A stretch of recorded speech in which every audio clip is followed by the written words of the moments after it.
केंद्रीय कर्मचारी आणि पेन्शन धारकांसाठी एक अतिशय मोठी बातमी. 8व्या वेतन आयोगाअंतर्गत पेन्शनमध्ये ऐतिहासिक सुधारणा करण्यासाठी सध्या अत्यंत वेगवान हालचाली सुरू आहेत.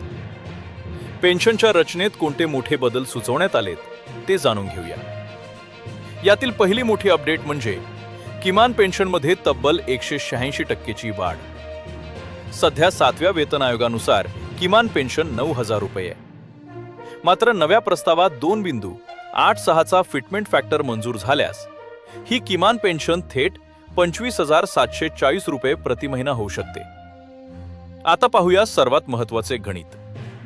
जर एखाद्या व्यक्तीला सध्या 20,000 रुपये मूळ पेन्शन मिळत असेल तर 2.86च्या फिटमेंट फॅक्टरनुसार त्यांची नवीन पेन्शन थेट 57,200 रुपये होईल. म्हणजेच महिन्याला 37,200 रुपयांची वाढ.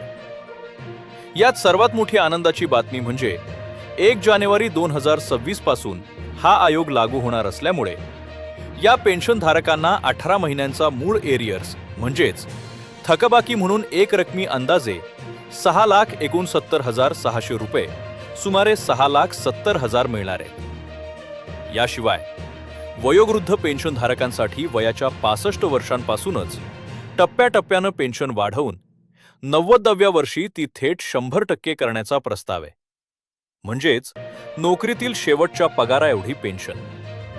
तसेच CGHS सुविधा नसलेल्या भागातील पेन्शनधारकांसाठी वैद्यकीय भत्ता 1,000 रुपयांवरून थेट 20,000 रुपये करण्याची आग्रही मागणी आहे.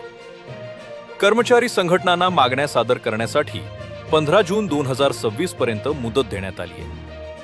जरी अंतिम अहवाल 2027 मध्ये आला तरी सुधारणा 1 जानेवारी 2026 पासूनच लागू होतील.